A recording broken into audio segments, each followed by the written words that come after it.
Money and relationships can feel like a gray area, but if Winston didn't exist and I was out there dating today, here are the financial habits or red flags that I would never compromise on. Be sure to like, subscribe, and share this episode with a friend.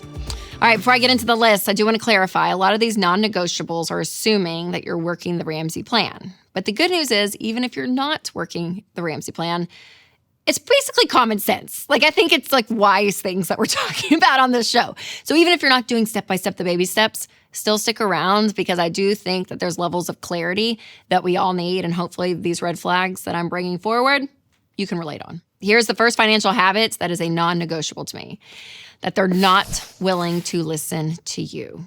People's experiences really do shape their values, right? The story that you have and that you've lived through, there are things about that shape what you really believe is important. And so if you have your money beliefs and your principles, other people are going to have theirs too, which is so great. But if you guys can't go back and forth and listen and respectfully understand where the other person's at, then it's not worth the relationship.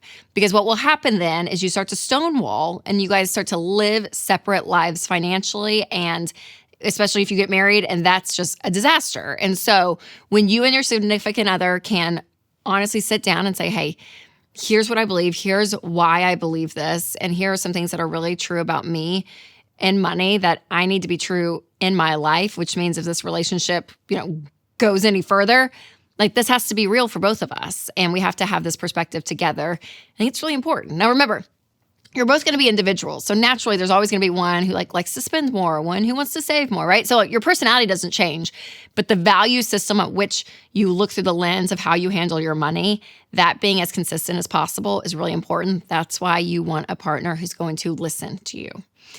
All right, financial red flag number 2, that they won't share anything about their personal finances.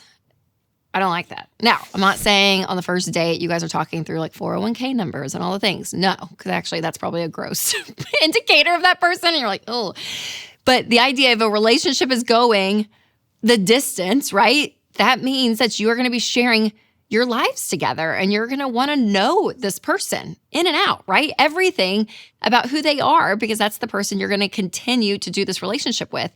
And if they will not open up about money, if they won't talk about it and they're keeping it what feels very secretive or very private, that's a red flag for me.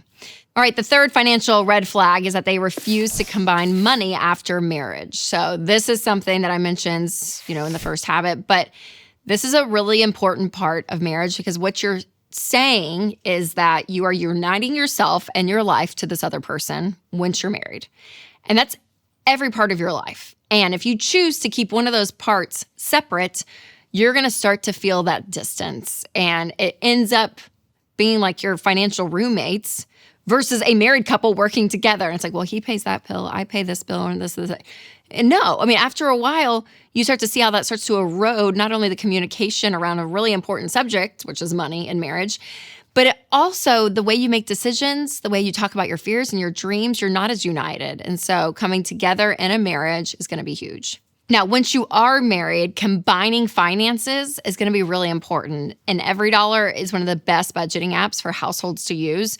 And you and your spouse can both have the same login information. You're working out of the same account, which is fantastic because you can see, tactically speaking, where your money's going. And so it really is a great tool for your marriage. So make sure to check out the EveryDollar app.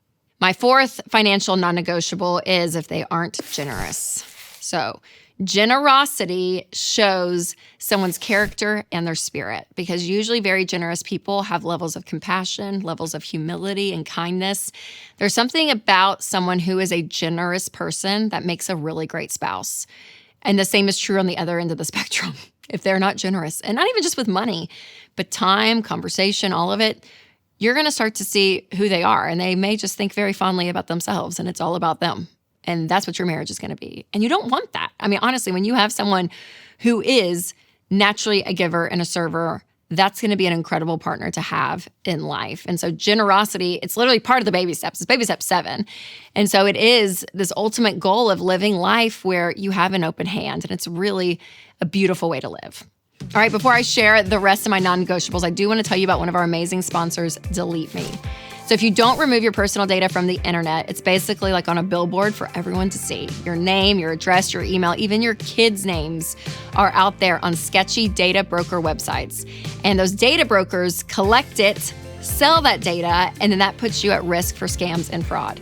But the good news is Delete Me removes your data and helps protect you from phishing, harassment, and other online threats. Winston and I use Delete Me, and it saves us so much time and worry. So you guys, your family's safety and financial security are way too important to leave exposed. So sign up for Delete Me and take control. Go to joindeleteme.com/Rachel for 20% off, bringing your monthly cost to under $9, or just click the link in the description. All right, financial red flag at number 5. They have a money-related addiction that they're not addressing. So obviously, all addictions need to be addressed 100%. But as we're looking at money, you want to be looking to see, okay, is there something that's very, very unhealthy and broken that they're continuing to medicate out of and they're not addressing it? That's the other thing, is if they're addressing something and they see this, which we all have weaknesses, by the way, but if they're not self-aware enough and they don't understand it or they don't address it or they get really defensive, major red flag.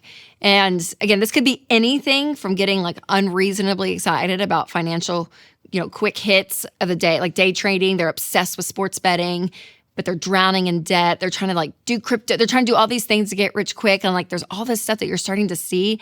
And it's that frantic energy that's around, probably worth a conversation. And there's really a difference between that fun and social once a year, like, oh yeah, we're going to do this, have fun. We're going to go to Vegas, have some fun. Maybe there's a fantasy football participation once a year, right?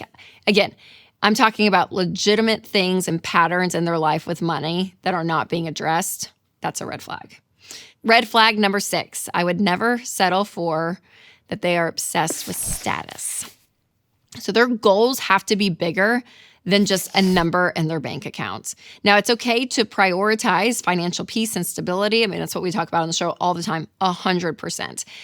But if that's all they're doing and their life literally revolves around what they make and how much they can get and what they can buy, and it's all of this constantly, I don't like that.